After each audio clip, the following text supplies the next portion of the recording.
할렐루야. 예, 주님의 은혜와 평강이 함께 하시기를 축원드립니다.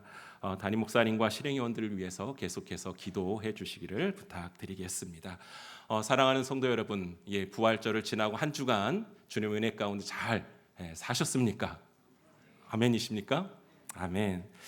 우리가 부활절을 기점으로 보면 그 고난 주간을 보낼 때 예수님의 그 우리를 위한 그 고난을 함께 묵상하고 또 부활을 소망하는 그 마음으로 여러 가지 믿음의 모습들을 행하는 것을 보게 돼요. 그 중에 하나가 금식도 있으시고 또 유튜브라든지 이러한 미디어들을 절제하는 그런 모습으로 나가는 분들도 계신 것 같습니다.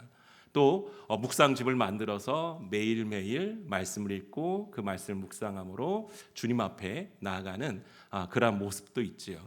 그런데 우리가 여기서 좀 한 가지 살펴볼 것은요. 이렇게 예수 그리스도의 그 부활하심을 묵상하며 고난 주간을 지나고 부활절을 맞이했어요. 그리고 함께 기뻐하고 함께 하나님을 찬양했어요. 그리고 난 후 우리는 어떠한 삶의 자리로 나아가고 있느냐라는 거예요. 부활주일 참 감사하죠. 교회에서 이렇게 예쁘게 포장된 부활의 메시지가 있는 계란도 이렇게 나눠주시고. 어떻게 하셨습니까? 계란 맛있게 드셨습니까? 네. 제가 인도하고 있는 우리 11교구가 있어요. 아마 11교구가 있는지 없는지 모르시는 분들도 계실 텐데, 저희 교회에 11교구가 있습니다. 10교구는 젊은 교구고요. 11교구는 40세 이상의 싱글들을 위한 교구입니다. 혹시 주변에 방황하고 있는 40세 이상의 싱글들이 있다면 저에게 소개해 주시기를 부탁을 드리겠습니다. 저희들이 함께 모여서요, 말씀을 나누고 또 각자에게 주신 하나님의 그 달란트들을 가지고 교회를 섬기는 귀한 자리에 나아가려고 이렇게 애쓰고 힘쓰고 있습니다. 그래서 지금 많은 인원은 되지 않지만, 인원이 많으면 안 되겠죠. 많은 인원은 되지 않지만 저희들이 5개의 약무리가 있습니다. 모여서 하나님께 예배하고 귀한 사역의 자리로 나아가려고 열심히 힘써 하나님께 나아가고 있는데요. 기도해 주시고요. 또 함께 관심을 보여주시면 좋겠습니다. 그래서 지난 연합 모임 때 이렇게 교회에서 나눠준 계란과 또 귀한 자매님이 또 이렇게 예쁘게 부활주일이라 계란을 준비해 주셨어요. 그래서 나눠주셨는데 이렇게 보니까 그걸 자꾸 다 깨서 먹으려고 하더라고요. 그래서 제가 연합 모임에 스톱했습니다. 그러면 이것을 한 주 동안 믿지 않는 친구들, 이웃들, 가족들에게 나눠주면서 예수님을 조금 소개하자. 이보다 좋은 찬스가 없다. 믿지 않는 사람들은 부활절을 잘 알거든요. 그래서 이때 예수님을 전하는 기회로 삼으면 좋겠다라고 했습니다. 여기 11교구 지체들이 있는데 한번 물어볼까요? 잘 했는지? 네, 저랑 지금 눈이 마주치고 있는데요. 네, 고개를 끄덕끄덕이고 있습니다. 한 줄 믿습니다. 네, 그렇습니다. 우리 교회도 21일 특별 기도회를 통해서 부활절 이후에 한 주간 주님의 부활을 묵상하고 또 그 은혜를 또 나누고 또 그것을 전하는 귀한 시간들로 보냈습니다. 아울러 저희들이 VIP 태신자 카드를 통해서 우리가 함께 품고 기도해야 되는 그 전도의 여정을 함께 떠나게 되는데요. 모든 성도님들이 함께 동참하셔서 VIP들을 선정하고 그들을 주님께로 인도하는 그 믿음의 여정 속에 함께 기도하고 해서 저희들이 새생명 축제 때 그분들을 초청하여 하나님께 인도하는 그 풍성한 은혜를 함께 누리기를 주님의 이름으로 축원드립니다. 네, 성도 여러분, 우리 비신자들, 그러니까 믿지 않는 사람들이 우리 그리스도인들을 볼 때 어떻게 생각할까요? 우리를 매력적이다, 또 호감이 간다 이렇게 생각할까요? 한번 생각해 보세요. 여러분들의 예수님 믿지 않는 친구들이나 선후배, 관계된 분들이 여러분을 바라볼 때 너 예수님 믿더니 참 호감이 간다, 너 참 매력적이야, 이런 말을 하시나요? 충격입니다. 아무도 아멘을 안 하시는군요. 네, 아마 그런 이야기를 듣는 분도 계시고, 좀 안타깝게도 그런 이야기를 잘 못 듣는 분도 계실 거예요. 또 뭐하러 교회 다니냐 이런 소리 듣는 분은 안 계시겠지만, 혹여라도 그런 얘기를 들으신다면 저희들이 참 통회하고 회개해야 될 것 같아요. 예전에는 그랬던 것 같아요. 저도 학생 때 어렸을 때만 해도 교회 다닌다고 하면 사람들이 좀 다르게 봤던 것 같아요. 교회 다니시는 분들은 조금 착하고 또 선하고 그다음에 바른 생활을 하는 사람이고 또 정직하고 뭐 이렇게 바라봐 주셨던 것 같아요. 술 담배 안 하고 그래서 인격이나 성품이 좋은 사람들이 교회 다닌다 이렇게 이야기들을 해주셨던 것 같아요. 참 감사한 일이죠. 이렇게 구별되게 이렇게 봐주신 것들이 너무나도 감사합니다. 그런데 오늘날은 어떨까요? 오늘날은 어떨까 싶어서 한번 찾아봤습니다. 그랬더니 나오더라고요. 어떻게 나오냐면 그 2025년 작년이죠. 작년 한국 갤럽에서 조사한 조사가 있습니다. 먼저 그 종교 분포도에 있어서 당신은 하나의 종교를 갖고 있습니까? 라는 질문에 우리나라 국민의 40%가 종교를 갖고 있습니다. 나머지 60%는 종교가 없습니다. 이렇게 하는 거예요. 생각보다 많다고 느껴지시나요? 아니죠. 이 종교 인구수가 점점 줄고 있답니다. 이거는 모든 종교계가 한번 생각해 봐야 될 부분인 것 같습니다. 그리고 믿는 종교가 있는 사람들을 대상으로 조사했을 때 기독교가 몇 프로였을까요? 기독교가 18%로 가장 많았습니다. 그리고 불교가 16%, 그리고 천주교가 6% 이런 순서로 이렇게 나왔습니다. 그리고 여기에서 그러면 이 비종교인들에게 비신자들에게 종교의 호감도를 한번 조사해 봤어요. 어떤 종교에 호감을 갖습니까? 내가 종교를 갖는다면 어떤 종교를 가겠습니까? 라는 조사였는데 1등이 어딜까요? 두구두구둔. 기독교요? 왜 자신이 없으세요? 1위가 불교였어요. 불교 15% 나왔고요. 2위가 기독교? 천주교. 왜 이렇게 잘하세요? 보셨나요? 11%입니다. 11%. 그리고 3위가 우리 기독교였습니다. 몇 프로 나왔을까요? 6% 나왔습니다. 10%대를 유지하지 못했어요. 특히 좀 요 조사를 보면 교세는 사실 기독교가 가장 크죠. 가장 큰데 호감도는 제일 떨어져요. 반면에 캐톨릭은 교세는 조금 작게 보일 수 있어요.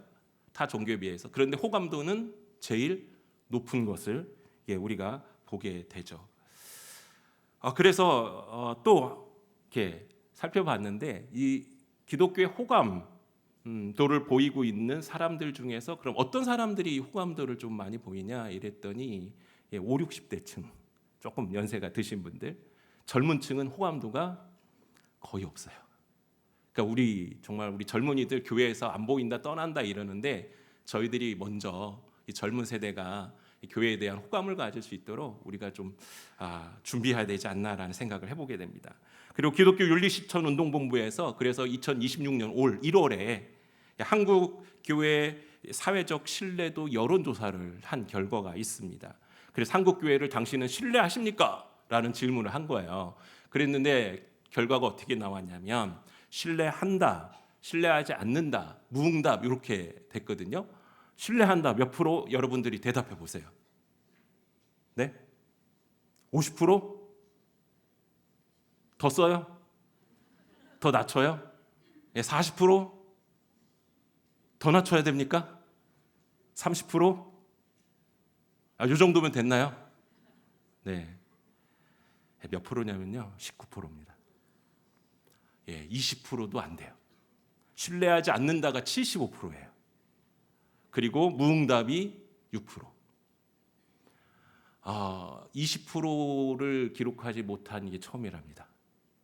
그러니까 점점 한국 교회에 대한 신뢰도가 떨어지고 있다라는 거예요.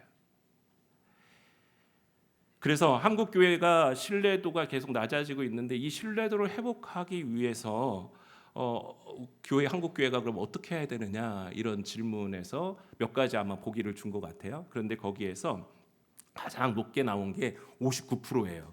반이 넘는 거죠. 그러니까 믿지 않는 분들은 한국 기독교가 이 호감도, 신뢰를 얻기 위해 이것을 회복해야 된다고 얘기하는 거예요. 그게 뭐였냐면 윤리와 도덕적 실천 운동이에요. 윤리와 도덕이라는 것은 우리의 삶과 직결되는 거예요. 그러니까 비그리스도인들이, 비신자들이 기독교인들을 볼 때 그들이 윤리적이고 도덕적이지 않다고 보는 거예요. 이거 얼마나 충격적입니까? 그게 75%라는 얘기예요. 여러분들은 어떻게 생각하십니까? 이 결과에 대해서. 그 이후에 뭐 구제활동, 또 사회운동, 교육사업 이런 게 순서대로 나왔는데 이 윤리적 도덕적 회복이 가장 높은 수치를 차지했다라는 거예요. 왜 이런 조사 결과가 나왔을까요? 어디에 문제가 있을까? 저는 이걸 보면서 한번 고민해 봤습니다. 한번 생각해 봤어요. 근데 답이 딱 나와요. 여러분들도 아마 다 아실 겁니다. 왜 그럴까요? 우리가 하나님의 자녀임에도 하나님의 자녀답게 살지 못하기 때문에 그렇다라는 거예요. 우리는 그렇게 이야기하죠. 예수님을 믿고 나면 믿음 이전과 이후의 삶이 변화되어져야 되고 하나님을 닮은 자리로 늘 항상 성장해 가야 된다고 이야기합니다. 그러나 저와 여러분들 우리의 모습을 한번 봅시다. 예수님을 믿고 난 이전과 이후의 나의 삶이 얼마나 변화되어져 가고 있는가? 말씀이 얼마나 나의 삶 속에서 적용되어져서 실천되어지고 증거되어지고 있는가? 여기에 주님 저는 열심히 하고 있습니다 라고 자신 있게 말할 수 있는 분이 많지 않을 거예요.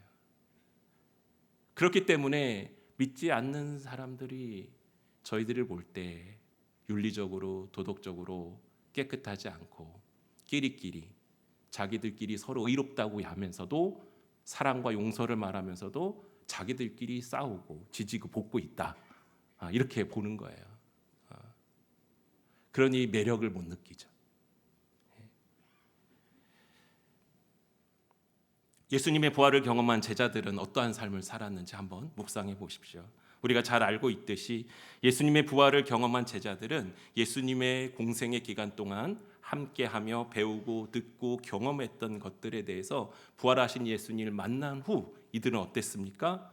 확신과 믿음으로 그들의 삶 속에서 예수님의 제자임을 또 하나님의 자녀임을 증명해 냈다라는 사실입니다. 저와 여러분도 하나님의 자녀임을 이 예수님의 제자들과 같이 부활을 지나고 부활을 믿고 경험한 우리라면 우리의 삶 속에서 증명해 내야 되지 않겠습니까? 오늘 말씀을 통해서요, 예수님의 부활을 믿고 따르는 주님의 자녀들은 어떠한 삶을 살아야 하는지 좀 살펴보고 또 삶에 적용해 보는 그 결단의 시간, 또 은혜의 시간을 되기를 주님의 이름으로 소망드립니다. 오늘 본문은 우리가 잘 알고 있는 예수님의 산상수훈의 말씀 중 팔복에 대한 말씀이고요, 그 중에 한 구절입니다. 산상수훈에서의 복은 하나님 나라의 시민으로서 누리는 영적인 행복과 번영, 또 고난 속에서의 하나님과의 관계, 또 성령의 내적 충만함, 영원한 소망으로부터 오는 깊고 지속적인 그 복을 말하고 있습니다. 즉 이거를 한 문장으로 얘기하면 하나님의 구원 안에서 이미 누리는 영적인 충만이 바로 복이다라고 이야기를 하고 있는 것이죠. 그래서 팔복은 이렇게 얘기하죠. 이렇게 살면 복 받는다라고 얘기하잖아요. 그래서 우리는 이걸 보면 행위지침서라고 생각할 수가 있어요. 이렇게 하면 이러한 복을 받는다, 이렇게 칭함을 받는 복을 받는다, 뭐 이렇게 느낄 수가 있는데요. 행위지침서가 아니라 예수님을 따르는 사람들이 이미 받은 복의 선언인 거예요. 그리고 더 나아가 그 복을 삶으로 살아내자라는 초대입니다. 그래서 우리가 이렇게 살기를 주님께서 우리에게 초대하는 거고 이것을 사명으로 주고 계신 거예요. 그래서 오늘 말씀 화평케 하는 자는 복이 있나니 그들이 하나님의 아들이라 일컬음을 받을 것이요 라고 말씀하고 있지 않습니까? 즉 이것은 너희가 화평을 만드는 사람들이 되면 너희가 하나님의 아들이라 일컬음을 받는 복을 누리게 될 거야. 그 자리로 너희들을 지금 뭐하고 있는 거예요? 초대하고 있다라고 말씀하고 있는 것입니다. 그래서 이 말씀을 직역하면 화평을 만드는 자들은 복이 있다. 왜냐하면 너희가 하나님의 아들이라 불릴 것이기 때문이다 라고 말씀하고 있는 것입니다. 화평케 하는 자라는 말씀은 평화를 뜻하는 에이레네와 만들다를 의미하는 포이에오의 합성어입니다. 그래서 화평케 하는 또는 화평을 만드는 이라는 뜻을 갖고 있죠. 신약 성경 중 오직 이곳에서만 유일하게 화평케 하는 자, 화평을 만드는 사람들이라는 뜻의 명사로 사용되어져 있습니다. 그래서 화평하게 하는 자는 소극적으로 다투지 않는 사람이 아니라 적극적으로 화평을 만들어내는 사람을 말합니다. 즉 하나님의 자녀인 너희는, 하나님의 아들이라 일컬음을 받는 너희는 이 화평을 적극적으로 만들어내고 실천해야 된다라고 이야기하고 있는 것입니다. 그래서 성경 주석가들은 이 화평을 복음 안에서 이루어지는 참된 화평으로 이해를 해야 되고, 또 십자가의 은혜와 겸손, 희생을 따라 살아갈 때 이것이 가능하다고 말을 합니다. 따라서 이 말씀은 하나님 나라에 제자를 세우고 부르시는 사명의 선언이라고 볼 수가 있습니다. 그렇다면 오늘 성경이 말하는 화평을 세 가지로 우리가 정리해 볼 수 있는데요. 그 세 가지는 뭐냐면 하나님과 화평입니다. 두 번째는 다른 사람들과의 화평, 그리고 세 번째는 나 자신과의 화평입니다. 이 세 가지 화평을 누리고 계십니까? 아멘? 아멘. 2부 때는 아멘을 안 하시더라고요. 그래서 제가 막 당황했는데, 그렇죠. 일단 우리가 예수 그리스도를 믿고 하나님의 자녀가 된 자들은 첫 번째 화평은 누리고 있어요. 하나님과의 화평입니다. 예수님이 우리 대신 십자가에서 희생하셔서 우리가 하나님과 화평할 수 있게 해주셨다는 사실을 믿고 그분께 나아감으로 이루어지는 화평이죠. 그래서 이 화평은 하나님께서 우리에게 주시는 은혜의 선물인 것입니다. 로마서 5장 1절과 2절인데요. 교독하겠습니다. 그러므로 우리가 믿음으로 이롭다 하심을 받았으니 우리 주 예수 그리스도로 말미암아 하나님과 화평을 누리자. 또한 그로 말미암아 우리가 믿음으로 서 있는 이 은혜에 들어감을 얻었으며 하나님의 영광을 바라고 즐거워하느니라. 아멘. 주 예수 그리스도로 말미암아 하나님과 화평을 누리자라고 이야기를 하고 있습니다. 저와 여러분은 죄로 인해 하나님과 화평할 수 없는 사람들이었습니다. 죄로 말미암아 우리가 하나님과 어떤 관계였어요? 원수된 자였죠. 그러나 예수님께서 이 땅에 오셔서 우리를 위해 화목 제물로 드려지심을 통해서 우리는 예수님의 그 십자가의 사랑과 희생으로 하나님과 화평을 이루게 된 것입니다. 그래서 우리가 이 예수 그리스도를 믿고 따르는 자들은 하나님과 화평을 이룬 사람들이에요. 그런데 우리가 하나님과 화평이 잘 안 되는 것 같다라는 생각이 들 때도 있는 것 같아요. 그건 왜 그럴까요? 우리가 하나님과 화평하는 것을 이렇게 방해하는 것들이 있다라는 거죠. 그게 뭘까요? 죄예요, 죄. 그래서 우리가 하나님과 이 화평을 누리고 지속하고 더 충만해지기 위해서 어떻게 해야 될까요? 우리가 예배의 자리, 말씀의 자리, 기도의 자리, 주님께서 허락하신 봉사와 섬김의 자리에서 정말 하나님 말씀에 순종해 충성스럽게 그 일들을 감당할 때, 또 말씀의 은혜를 경험할 때, 또 예배의 자리에 주님을 온전히 찬양할 때 그 화평의 충만한 은혜를 우리가 계속해서 누리며 살아갈 수 있다라는 사실입니다. 그래서 예배 자리에 여러분들이 열심히 나오셔야 되고요. 말씀을 보고 기도하는 자리에 여러분들이 열심히 서야 된다라는 사실을 기억하시기 바랍니다. 오늘 하나님과 화평을 누리는 충만한 은혜가 가득하시길 주님의 이름으로 축복합니다. 아멘. 두 번째는 다른 사람과의 화평입니다. 아마 이 화평에서 이 부분이 가장 중요하고 우리에게 실제적으로 다가오는 부분이라고도 볼 수 있을 것입니다. 하나님께서 우리는 이 땅에 두셨습니다. 그러다 보니까 우리는 이 관계라는 상황 속에서 살아갈 수밖에 없습니다. 우리 믿는 사람들과의 관계, 공동체 안에서 관계를 맺고 살기도 하고요. 또 믿지 않는 이 세상에 있는 사람들과도 관계를 맺으며 살아가야 됩니다. 그런데 이 관계를 맺고 살아가다 보면 찾아오는 게 있어요. 그게 뭐예요? 갈등이죠, 갈등. 우리가 화평을 이루며 살아가야 되는데 이 갈등 때문에 이 화평이 잘 안 되는 경우가 있어요. 그래서 주님이 우리에게 적극적으로 말씀하시는 거예요. 너희는 화평을 만들어가는 사람들이다라고. 그리고 그것을 우리에게 사명으로 주셨다라는 것입니다. 에베소서 2장 14절 15절 말씀 볼까요?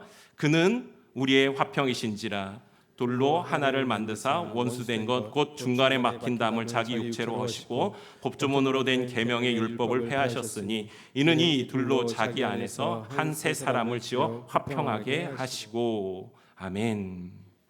예.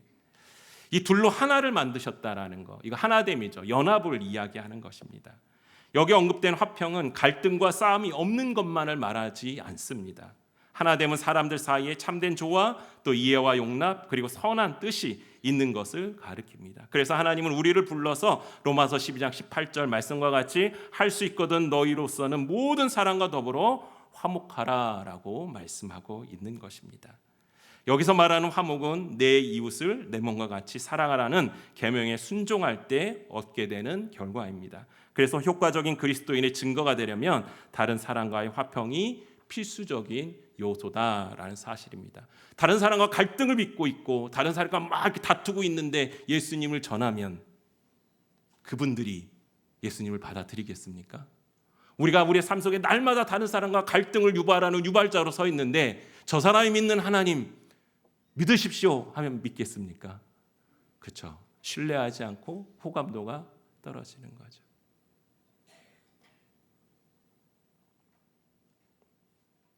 다른 사람과 화평을 만들기 위해서는 우리가 기억해야 될 게 있어요. 그래서 성경은 우리에게 다른 사람과 화평을 만들고 이 관계의 어려움 가운데 이것을 어떻게 헤쳐나가야 되는지 답을 알려주고 있습니다. 첫 번째 뭐냐면 하나님께 주목하라는 거예요. 그러한 환경, 그러한 관계, 그러한 갈등 앞에 직면했을 때 우리가 가장 먼저 해야 되는 건 하나님을 주목하는 거예요. 그런데 사람들이 하나님께 주목하지 않고요. 다른 상대방만을 주목합니다. 하나님께 주목하라는 것은 무엇이냐면 지금 제가 직면한 이 자리에서 어떻게 하면 하나님이 기뻐하실까? 어떻게 하면 하나님이 영화롭게 하나님께 나아갈 수 있을까를 묵상해 보라는 거예요. 나는 어떤 환경에서도 하나님을 기쁘시게 하고 영화롭게 하는 것을 위해 모든 것을 헌신할 수 있습니다 라는 결단이죠. 이것은 하나님을 의지하는 것이고 하나님을 신뢰하는 결단입니다. 또한 나는 하나님의 자녀로서 변화되어져 가고 있다라는 것을 증명해내는 것이기도 하죠.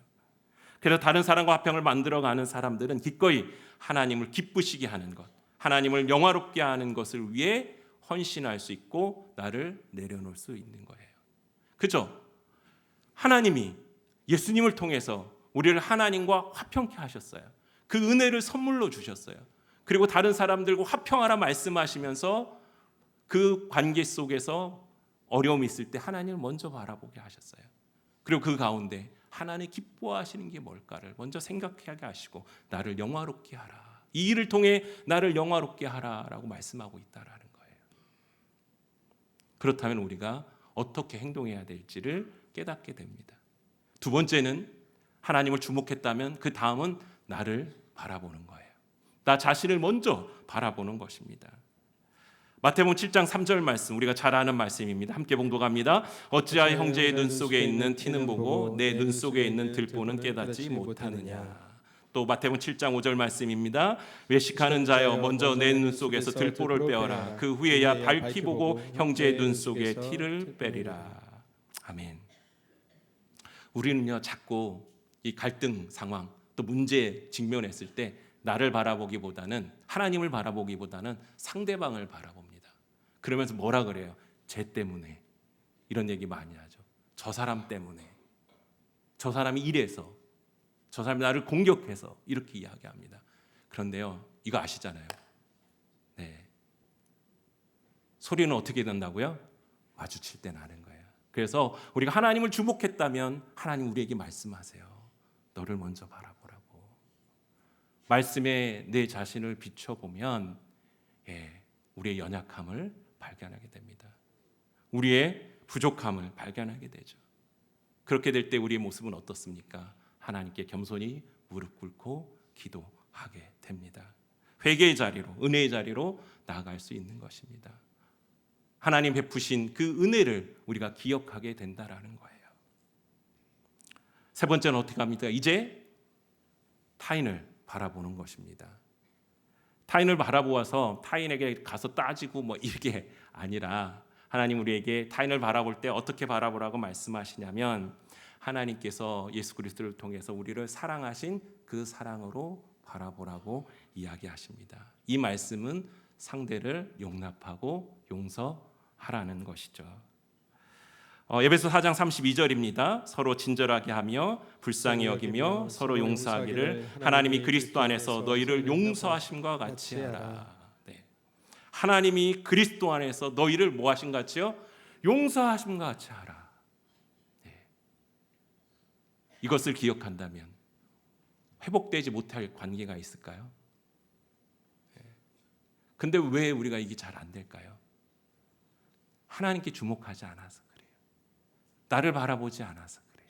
상대방만 계속해서 주목하기 때문에 그렇습니다. 우리는 하나님의 사랑으로 생명을 은혜로 선물 받지 않았습니까? 빌립보서 2장 3, 4절입니다.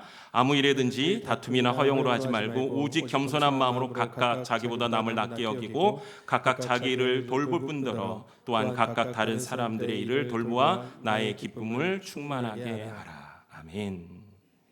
각각 다른 사람들의 일을 돌보아 나의 기쁨을 충만하게 하라. 주님은 돌보라고 얘기하고 계세요. 가서 싸우라고 말씀하시는 게 아니라 돌보라고 얘기하십니다. 돌봄을 통해 어떻게 하라고요? 나의 기쁨이 충만하게 하라. 돌보기 위해서는 어떻게 해야 돼요? 사랑으로 가야 돼요. 사랑으로. 용서하는 마음으로. 주님이 우리에게 하셨던 것처럼 그 모습으로 갈 때 가능하다라는 것입니다. 용서가 곧 화해를 의미하는 것은 아닙니다. 화해를 이루는 일련의 과정 중 매우 중요한 시작의 결단이 곧 용서입니다. 용서는 화평하기 위한 성경의 가르침 가운데 가장 중요한 요소이기 때문이죠. 하나님이 우리를 용서해 주셨기 때문에 우리는 하나님과 교제할 수 있습니다. 이런 하나님의 용서하심에 감사하며 우리도 서로 용서해야 합니다. 화평을 만드는 자는 다른 사람들의 그 잘못을 용서하기를 기뻐한다라는 거예요. 왜냐하면 용서를 통해서 우리는 하나님을 닮아가기 때문에 그렇습니다. 하나님께 주목하십시오. 나 자신을 바라보며 주목하십시오. 타인에게 주목하십시오. 이것이 다른 사람과 화평을 만들어내는 순서라는 사실을 기억하시고요. 주님 말씀하신 것처럼 다른 사람과 화평을 만들어가는 저와 여러분 되시기를 주님의 축원드립니다. 아멘. 세 번째는 누구와의 화평입니까? 자기 자신과의 화평입니다. 여러분들 자기 자신과 화평을 누리고 있습니까? 여기서는 대답이 없으시군요. 예, 자기 자신의 만족을 못하고 화평을 못하고 계시군요. 네. 근데 자기 자신과 화평을 누리기 위해서는요, 이 두 가지 앞에 전제되었던 하나님과의 화평, 다른 사람들과의 화평이 있을 때 내 자신과도 화평을 이룰 수 있습니다. 자기 자신과의 화평은 우리 예수님을 통해서만 우리가 얻을 수 있는 거예요. 많은 사람들이 열심히 항상 화평을 갈망을 합니다. 그러나 그것을 얻지 못하죠. 세상이 주는 이러한 화평, 평화, 이것은 한계가 있습니다. 만족함이 없죠. 요한일서 3장 21절 24절인데요. 교독하겠습니다. 사랑하는 자들아 만일 우리 마음이 우리를 책망할 것이 없으면 하나님 앞에서 담대함을 얻고 무엇이든지 구하는 바를 그에게서 받나니 이는 우리가 우리 계명을 지키고 그 앞에서 기뻐하시는 것을 행함이라. 그의 계명은 이것이니 곧 그 아들 예수 그리스도의 이름을 믿고 그가 우리에게 주신 계명대로 서로 사랑할 것이니라. 그의 계명을 지키는 자는 주 안에 거하고 주는 그의 안에 거하시나니 우리에게 주신 성령으로 말미암아 그가 우리 안에 거하시는 줄을 우리가 아느니라. 아멘. 자기 자신과의 화평을 위해서는 주님이 내 안에 거하심을 우리가 깨달을 때, 그리고 주님과 내가 하나가 될 때 이 주님이 주시는 자기와의 화평을 누릴 수 있다라는 거예요. 즉 주님께서 나를 주장하셔서 주님의 말씀에 순종하여 나아가게 하실 때 우리가 주님이 주시는 참된 화평을 누릴 수 있다라는 겁니다. 그래서 이 참된 화평은 우리의 노력으로 얻을 수 없는 것입니다. 그래서 이것은 하나님의 아들을 믿고 그의 계명을 지키는 자에게 주어지는 하나님의 선물이죠. 그리고 이 세 가지 지금 말씀드렸던 하나님과의 화평, 다른 사람과의 화평, 나 자신과의 화평은 서로 연결되어져 있고 분리될 수 없다라는 사실입니다. 내면의 화평, 즉 자신과의 화평을 위해서는 하나님의 아들을 믿음으로써 하나님과 화목해야 하고 여러분의 주위 사람들과 잘 조화된 관계를 화평으로 이룰 때 가능하다는 사실을 기억하시기 바랍니다. 하나님께서는 예수 그리스도를 통해 우리에게 이렇게 화평을 허락해 주셨습니다. 화평을 허락하신 궁극적인 목적이 어디에 있을까요? 그것은 우리가 이 땅에서 예수님처럼 화평케 하는 자, 즉 화평을 만드는 사람들로 세우기 위함이다라는 사실을 기억해야 됩니다. 그래서 우리는 그 사명을 깨닫고 화평을 만드는 사람들로 살아가야 하는 것입니다. 특별히 예수 그리스도를 증거하는 일이 우리가 다른 사람들과 힘써 화평하고 화목하려는 헌신에 크게 좌우된다는 사실을 기억해야 한다는 것이죠. 교회 다니지 않는 사람들이 혹 우리에게 그렇게 이야기합니다. 내가 교회를 가지 않는 것은 너희들이, 기독교인들이 위선자로 여겨지기 때문이야. 너희들의 위선을 내가 봤어. 또는 너희들은 사랑과 용서를 말하지만 너희끼리 싸우기 때문이야. 이렇게 말합니다. 교회를 다니지 않는 사람들에게는 저와 여러분은 그들이 예수님을 바라볼 수 있는, 예수님을 경험할 수 있는 거울이며 창이라는 사실을 우리가 기억해야 됩니다. 그렇지 않겠습니까? 예수를 믿지 않는 사람들, 믿음의 사람들을 통해서 예수님을 알고 예수님을 바라보는 거예요. 근데 우리의 삶이 정말 하나님의 자녀다운 삶의 모습으로 보여질 때 그들이 참된 예수님, 하나님을 만나지 않겠습니까? 근데 우리가 그렇지 못하다면 그들은 영원히 하나님을, 예수님을 온전하게, 바르게 만날 수 없다라는 사실입니다. 성도 여러분, 우리는 복음을 맡은 청지기임을 잊지 말아야 됩니다. 이 거룩한 부담감을 우리가 갖고 살아야 된다라는 사실입니다. 예수님의 부활을 믿는 사람들은 예수님의 증인된 삶을 살아야 되죠. 이것을 위해 하나님께서 우리를 화평을 만드는 사람들로 부르셨다라는 거예요. 이 사명을 기억하고 실천할 때 하나님의 아들이라 칭함을 받는 복을 얻는다. 선언하신다라는 것이죠. 본문에서 하나님의 아들은 구원을 받는 조건이 아닙니다. 하나님의 자녀답다라는 뜻입니다. 이미 우리는 하나님의 자녀가 된 거예요. 그리고 너희는 하나님의 자녀구나 라고 선포되는 것이라는 것을 이야기하는 것이죠. 즉 화평을 이루는 삶은 하나님의 성품을 닮아가는 삶이며 그 결과로 하나님의 자녀답다고 인정받는 것입니다. 이것은 우리의 현재의 신분과 미래의 영광을 함께 드러내는 표현이라는 것이죠. 사랑하는 성도 여러분, 저와 여러분이 이 화평을 만드는 자의 삶을 통해 하나님을 영화롭게 하는 복된 성도의 자리에 서야 되지 않겠습니까? 그런 성도님들 되시기를 주님의 이름으로 축복합니다. 나는 화평을 만드는 자입니다 라는 고백을 통해 주님 앞에 영광 올려드리길 축원합니다. 한번 같이 해볼까요? 시작. 나는 화평을 만드는 자입니다. 아멘. 우리 함께 찬양하고 주신 말씀 붙잡고 기도하겠습니다. 주여, 우린 연약합니다. 함께 찬양합니다.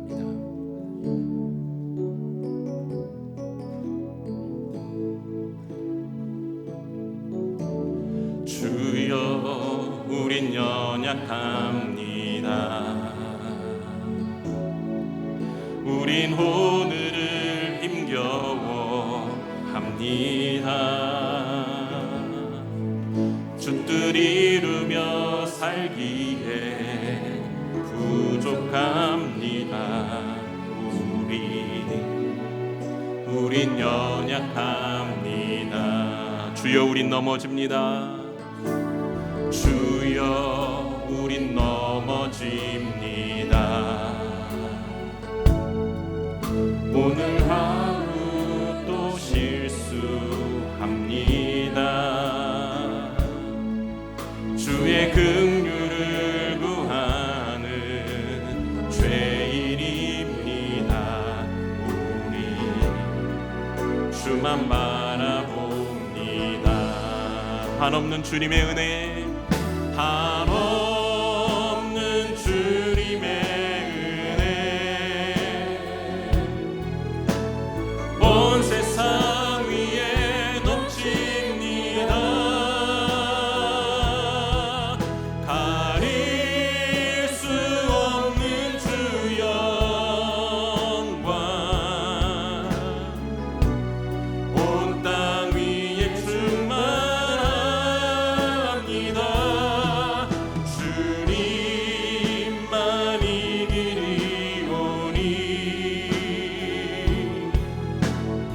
우린 그 길 따라갑니다.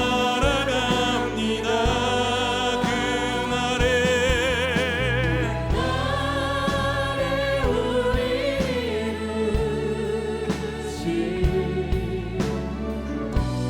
주는 완전합니다. 이 시간 주신 말씀 붙잡고 함께 기도하기 원합니다. 그렇습니다. 하나님께서는 우리를 하나님의 자녀로서 화평을 만들어가는 자로서 우리를 세우시고 불러주셨습니다. 그러기에 우리는 이 땅 가운데 하나님의 자녀로서 화평을 만들음을 통해 하나님께 영광을 올려드리는 하나님의 기쁨이 되는 주님의 이름으로 살아가야 됩니다. 그리고 그러한 모습을 통해 주님의 증인된 그 삶의 자리에 우리가 서야 될 줄 믿습니다. 하나님, 우리가 화평을 만들어갈 때 나의 역할과 나의 결단이 무엇입니까? 이 시간 주님 말씀하여 주시옵소서. 우리 함께 기도함으로 주님께 나아가겠습니다. 기도하겠습니다. 아버지 하나님, 은혜와 사랑을 감사합니다. 오늘 주님께 나와 예배하게 하심을 감사합니다. 특별히 아버지 하나님, 주님께서 우리를 화평을 만드는 자로서 초청하셨고 우리에게 그 사명을 허락하여 주셨습니다.